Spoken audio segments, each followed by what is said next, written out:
আলোচনার শুরুতে সবাইকে ওয়েলকাম জানাচ্ছি। সেই সঙ্গে আজকে যে বিষয় আলোচনা শুরু করছি, এখানে লেখা আছে, দেখো, তেলেঙ্গানা আন্দোলন স্বাধীনতার প্রাককালে একটা কৃষক আন্দোলন, যেটা 1946 খ্রিস্টাব্দে শুরু হয়েছিল। পাশে লেখা আছে 1951 খ্রিস্টাব্দ পর্যন্ত এই আন্দোলন চলেছিল। এই তেলেঙ্গানা আন্দোলন এটা কেন হয়েছিল, বিষয়বস্তুটা কি ছিল, কোথায় হয়েছিল, এখানে লেখা আছে। দেখো, ভূমিকা লেখা আছে, স্বাধীনতার প্রাককালে নিজাম শাসিত রাজ্য হায়দ্রাবাদের তেলেঙ্গানায় কমিউনিস্টদের নেতৃত্বে কৃষক আন্দোলন সংগঠিত হয়। একে তেলেঙ্গানা আন্দোলন বলা হয়। এটা হচ্ছে হায়দ্রাবাদের তেলেঙ্গানা, নিজাম শাসিত একটা রাজ্য হায়দ্রাবাদ, এই তেলেঙ্গানাতে এই আন্দোলনটা সংগঠিত হয়েছিল, তাই এটাকে তেলেঙ্গানা আন্দোলন বলা হয়। আধুনিক ভারতের ইতিহাসে সর্বাধিক বৃহৎ গেরিলা কৃষক যুদ্ধ। এই তেলেঙ্গানার কৃষকরা তারা যে আন্দোলনের পদ্ধতি গ্রহণ করেছিল, সেটা হচ্ছে গেরিলা যুদ্ধের মাধ্যমে তারা কিন্তু এই আন্দোলনটা করেছিল। গেরিলা যুদ্ধ মানে যারা পাহাড়ে অনায়াসে উঠতে পারে এবং নামতে পারে, সেই ধরনের একটা যুদ্ধ। আন্দোলনের সূত্রপাত কি? 1946 খ্রিস্টাব্দে ডোডি কোমারার ঘটনা দিয়ে তেলেঙ্গানা আন্দোলনের সূত্রপাত ঘটে। এটা ঘটনা হচ্ছে ডোডি কোমারের। এই আন্দোলনে হায়দ্রাবাদ রাজ্যের পূর্ব দিকে 8টি তেলেগু ভাষাভাষী জেলার 3000 গ্রামের 16,000 বর্গমাইল এলাকায় প্রায় 30 লক্ষ কৃষক অস্ত্রশস্ত্র সহ এতে যোগদান করেছিল। 1600 বর্গমাইল এলাকা জুড়ে এই আন্দোলন, 3000 গ্রামের মানুষ আন্দোলনে সামিল হয়েছিল, যেটা 30 লক্ষ কৃষক, তারা কিন্তু অস্ত্র নিয়েই তারা আন্দোলনে সামিল হয়। এই আন্দোলন নালগোন্ডায় প্রথম বিদ্রোহ শুরু হলে পরে ওয়ারাঙ্গল, যেহেতু দক্ষিণ ভারতে এই জায়গাগুলোর নাম তাই একটু এরকম মনে হচ্ছে, প্রথম বিদ্রোহ শুরু হলে ওয়ারাঙ্গল, খাম্বাস ও অন্যান্য অঞ্চলে ছড়িয়ে পড়ে। এই আন্দোলনে নেতৃত্ব দেন কমিউনিস্ট নেতারা, যাদের নেতৃত্ব দেওয়া আছে এই নামগুলো রেড্ডি নাম, এটা মনে রাখবে, রবি নারায়ণ রেড্ডি, ইয়েলো রেড্ডি, পি সুন্দরাইয়া, এরা হচ্ছে তেলেঙ্গানা আন্দোলনের নেতা ছিলেন। এই যে রেড্ডি প্রমুখ নেতৃত্বে কৃষকরা আন্দোলনে সামিল হয়েছিল।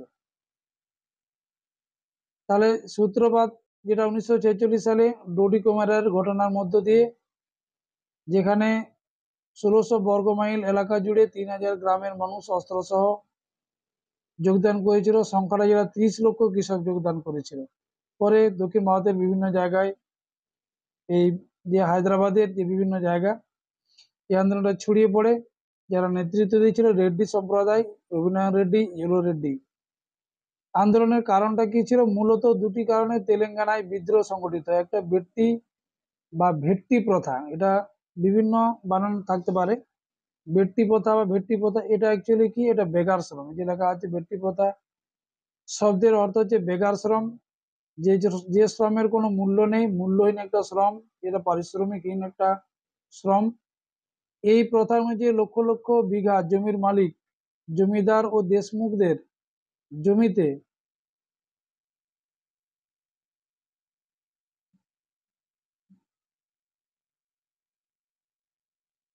কৃষকদের বেগার শ্রম দিতে হতো। তাদের স্বাধীনতা বা ব্যক্তি স্বাধীনতা ও রাজনৈতিক স্বাধীনতা বলে কিছুই ছিল না। তাই এই অন্যায় জুলুমের হাত থেকে রক্ষা পেতে তেলেঙ্গানাবাসী বিদ্রোহ করেছিল। তার তেলেঙ্গানা বিদ্রোহের একটা কারণ, সেটা হচ্ছে যে ব্যক্তি প্রথা, বেগার শ্রম তাদেরকে দিতে বাধ্য করা হতো।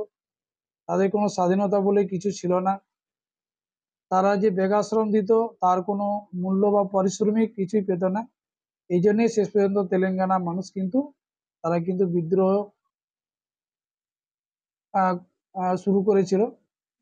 তারপর নিজামের অত্যাচার, নিজাম শাসিত রাজ্য হায়দ্রাবাদ, নিজাম, ওখানকার যে হায়দ্রাবাদ যে শাসক তাকে নিজাম বলা হয়।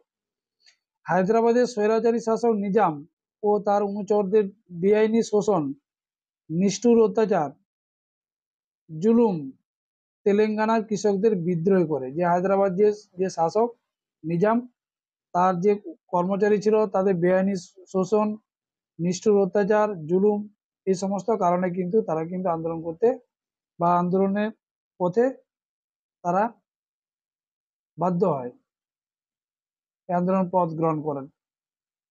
এই দুটো কারণ মনে রাখবে। তাহলে এখানে তেলেঙ্গানা বিদ্রোহ কাকে বলে, আন্দোলন কাকে বলে, আন্দোলনের সূত্রপাত, কারণ, এই বিষয়ে লিখবে। এখানে এক্সট্রা কিছু লেখা আছে, এটা বিবরণটা লেখা আছে, এটা লেখার প্রয়োজন নেই, এটা জেনে রাখা জন্যে। আন্দোলন চলাকালীন কমিউনিস্ট নেতারা রেশন ব্যবস্থার অপব্যবহার, বাড়তি খাজনা প্রদান, ভেট্টি সমস্যা বা বেগার খাটা ও পুলিশ মিলিটারির বিরুদ্ধে প্রতিরোধ গড়ে তোলার জন্য তেলেঙ্গানা গ্রামগুলিতে শক্ত ঘাঁটি গড়ে তোলে। অন্ধ্র মহাসভার সদস্যরা এতে সামিল হলে প্রতিরোধ আরো জোরদার হয়। তেলেঙ্গানা গ্রামগুলিতে কমিউনিস্টদের বলা হতো চিকাটি ডোবালু, রাতের রাজা। এরা কারণ রাতের বেলা এসে সংগঠনের কাজ বা মানুষকে সমবেত করার কাজটা করতো, তাই তেলেঙ্গানার ভাষায়, তেলুগু ভাষায় যেটা বলা হয় চিকাটি ডোবালু মানে রাতের রাজা। এই কমিউনিস্ট নেতারা নিজাম বাহিনীর বিরুদ্ধে সংগ্রাম করার জন্য 10,000 স্বেচ্ছাসেবীর এক বাহিনী গড়ে তোলে। 1946 খ্রিস্টাব্দে নিজাম, 46 থেকে 47, নিজাম স্বাধীন হায়দ্রাবাদ রাজ্য গঠনের উদ্যোগ নিলে স্বেচ্ছাসেবক বাহিনী প্রতিরোধ গড়ে তোলে। স্বেচ্ছাসেবক বাহিনী প্রতিরোধের মাধ্যমে তেলেঙ্গানার 2500 মানে 2500 গ্রামকে নিজামের শাসন থেকে মুক্ত করে। পরে পেয়ে যেটা আছে দেখো,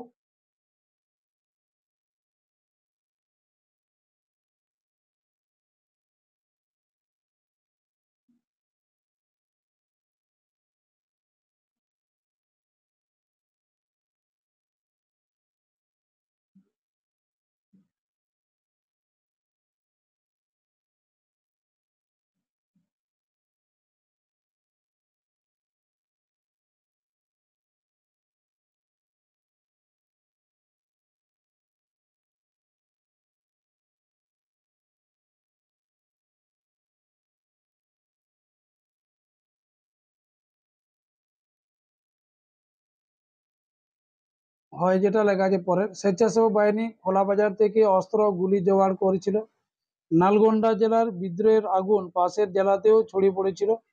1948 খ্রিস্টাব্দে স্বাধীন ভারতের সেনাপতি জয়ন্তনাথ চৌধুরী নেতৃত্বে ভারতীয় সেনাবাহিনী হায়দ্রাবাদ রাজ্যকে ভারতভুক্ত করলে 1951 খ্রিস্টাব্দে তেলেঙ্গানা আন্দোলন প্রত্যাহার হয়েছিল। এটা কিন্তু একটা দেশীয় রাজ্য, যে রাজ্যটা কিন্তু স্বাধীনতার পরে ভারতবর্ষের সঙ্গে যুক্ত হয়েছিল, যার নেতৃত্বে যুক্ত হয়েছিল সেনাপতি জয়ন্তনাথ চৌধুরী। এর নেতৃত্বে সেনাবাহিনীর প্রধান ছিল, তার নেতৃত্বে কিন্তু হায়দ্রাবাদ রাজ্যটাকে ভারতভুক্ত করা হয় 1951 সালে। কারণের পরে এই বিষয়টা লিখবে, গুরুত্বটা কি ছিল, বেটি বা বেগার খাটা বন্ধ করা। যেটা বেগার শ্রম তাদেরকে বাধ্য করা হয় সেটা বন্ধ করতে হবে। কৃষি মজুরি বৃদ্ধি পায় ও নারী মর্যাদা বৃদ্ধি পায়। এই বিষয়টা যাতে কৃষির মজুরি বা নারীদের মর্যাদা যাতে বৃদ্ধি পায়। জায়গিরদারি প্রথায় বিলুপ্তি ঘটে, এটা অবসান করা হয়। তেলেঙ্গানার কৃষকরা শাসন ও শোষণ থেকে মুক্ত হয়। যে তেলেঙ্গানা শাসক যে নিজাম এবং তার কর্মচারী, তাদের শোষণ থেকে তারা কিন্তু মুক্ত হয়েছিল। ভাষাভিত্তিক রাজ্য গঠনের পথ প্রশস্ত হয়। তেলেঙ্গানা মানুষদের তাদের যে নিজস্ব ভাষাভাষীর যে রাজ্য গঠন, সেটা কিন্তু একটা গঠনের পথ প্রশস্ত হয়, তাদের সেই পথটা সুগম হয়, এটা আলাদা রাজ্য গড়ে তোলার। সর্বোপরি নেহেরু ও অন্ধ্রপ্রাদেশিক সরকারের উদ্যোগে জায়গিরদারি উচ্ছেদ আইন ও হায়দ্রাবাদ প্রজাস্বত্ব আইন পাস হয়। এটা একটা গুরুত্ব। এরপরে শুধু 9টি জেলা নিয়ে তেলেঙ্গানা গঠিত হয়েছিল 2014 সালে। এটা তাহলে এই গুরুত্ব পর্যন্ত তোমরা লিখতে পারবে। জাগিরদারি উচ্ছেদ আইন ও হায়দ্রাবাদ প্রজাস্বত্ব আইন পাস হয় এই পর্যন্ত। ঠিক আছে, এই পর্যন্ত। এই ছিল তেলেঙ্গানা আন্দোলন।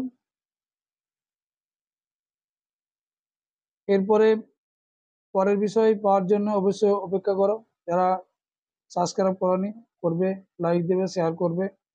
এবং আজকেও সবাইকে গুড নাইট জানালাম এবং এই ভিডিওটা এখানেই শেষ করছি।